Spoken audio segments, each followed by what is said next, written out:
All right, guys, welcome back into another NFL DFS video. My name is Polzin with 905 Sports. Going to be getting into the top FanDuel plays here for Week 10. Yes, I'm doing a specific FanDuel video. Okay, this is going to be top plays / cash plays for FanDuel. If you guys enjoy this coverage, make sure to let me know by subscribing and liking to the video. If this is content that you guys want more of, please let me know. That's the way you guys can let me know. Part of the reason why I haven't been giving FanDuel content out is because the DraftKings pricing has been so soft, that's been easy to make quality builds on there. And I just didn't want to give people, information on FanDuel specifically when it was just easier to put out good lineups and picks for DraftKings. Okay, now with the pricing being correct for DraftKings and FanDuel, we'll just go through the process of this video. So once again, if you guys enjoyed this video, make sure to give a like and subscribe. That helps me be able to help you guys out more. All right, let's get into the content for this FanDuel video. So Patrick Mahomes is just going to be an easy kind of core play on the slate. The thing with him is you got Josh Allen priced right above him, and then you got Justin Fields priced right below him. If you look on, let's say DraftKings, a lot of people are going to be going to Justin Fields on DraftKings. Well, I think either way, on either slate, Patrick Mahomes is just the top quarterback play that you want to be on the slate. I feel much more comfortable paying up for a quarterback on FanDuel than I do on DraftKings. So looking at Patrick Mahomes, we can see he has been extremely consistent, even against tougher matchups against San Francisco and against Buffalo. He was able to go out and produce. Okay, now he gets an easy matchup this week. He should be able to go out and get at least 25 FanDuel points this week, and that would not be shocking at all. He's the one quarterback play that I'm really trying to go out of my way to play. Now we'll see on FanDuel this week, guys. The running backs are very priced up. Now Saquon's in a great spot. I think he's going to be a strong play. I'd rather play Nick Chubb at a discounted price point play than I would Derrick Henry. Alvin Kamara, not as much of a play that I like on FanDuel than I did on DraftKings. Just the little bit of the PPR. The one play that I think is going to be a standout play on DraftKings, and someone asked me in the comment section below, he's like, "Hey, do you think Jonathan Taylor's going to be a strong cash play?" And originally I'm like, no. I don't. Definitely a great GPP play. Just we're worried about the injury. At the same time, I am coming around to it. I think he is a great play now, especially price point wise. If you are trying to pay up at quarterback or even receiver, you're going to have to find some value elsewhere.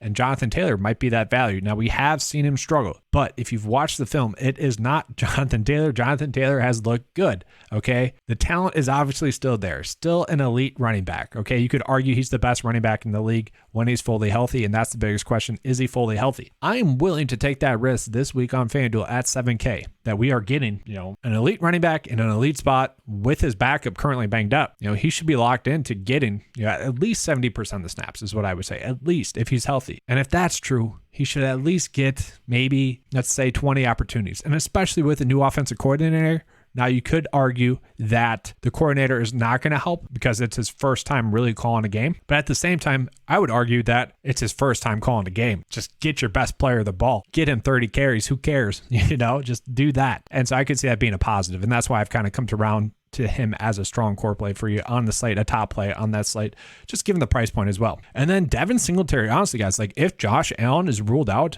I like this thought process. And if you just look at his numbers and his snap counts, he has been kind of underproducing given the snap counts that he's been getting, but it's solely because Josh Allen is taking those rushing touchdowns.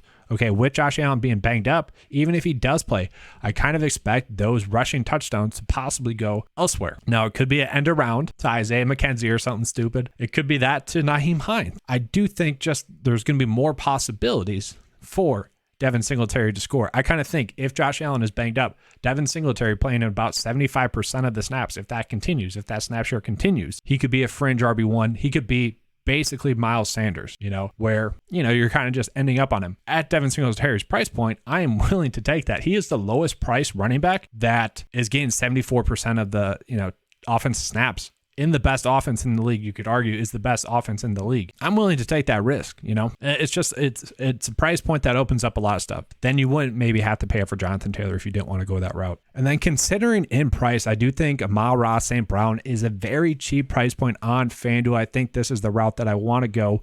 And you just talk about a player being due for a big week. It kind of feels like it's him. The targets have been there all but the Dallas game. He's had 10 and 9 targets the last 2 weeks going against the Chicago Bears, which are going to be a great matchup. I think him scoring 7.5 against Jari Alexander pretty much was a big win for him last week. With this matchup against the Bears defense that has looked terrible since they made their, trades on the defense, I kind of see this being a huge, like, I don't want to say get right spot, because I kind of feel like this is who St. Brown is. And what we saw, from the tail end of last year to the start of this year was just kind of a mirage. But at the same time, it did happen.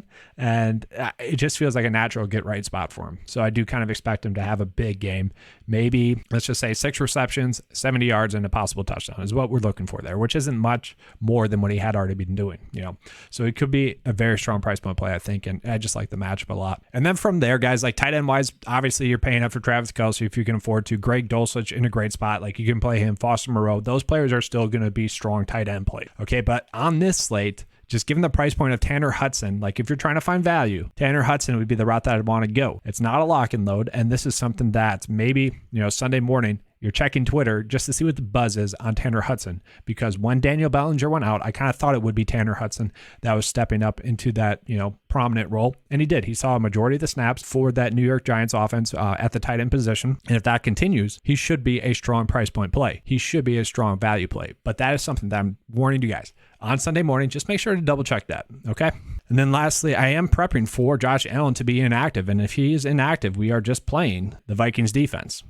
Basically at the minimum price. They've been much better than expected thus far this season, and they haven't went negative on a single slate thus far. So yes, the Vikings defense, I think, is going to be a strong price point play for you on this slate. So what's nice about this build approach thus far is that we have a lot of salary left over to play whoever we want. So you could either go like Nick Chubb or Derrick Henry in that spot if you want to. I'm going to go with Nick Chubb right now. I do kind of like the idea of stacking Juju with Patrick Mahomes. So we're going to do that. He was a core play for me on the DraftKings video as well. So, I'm going to echo that as well here. And then from there, it's like, who do you want to play? Do you want to go with Waddle, Cooper, or DeAndre Hopkins? I do like the consistency that we have seen from DeAndre Hopkins as of recent. So he's going to be the player I'm going to go with for this build for you guys. Once again, if you guys enjoyed this FanDuel coverage, please let me know. I need to know if it's worth putting out a dedicated FanDuel video or if the DraftKings kind of coverage overview videos have been, sufficing. So let me know in the comment section below, or just by liking and subscribing to this video. If you guys are someone that, consistently watches these videos and hasn't subscribed,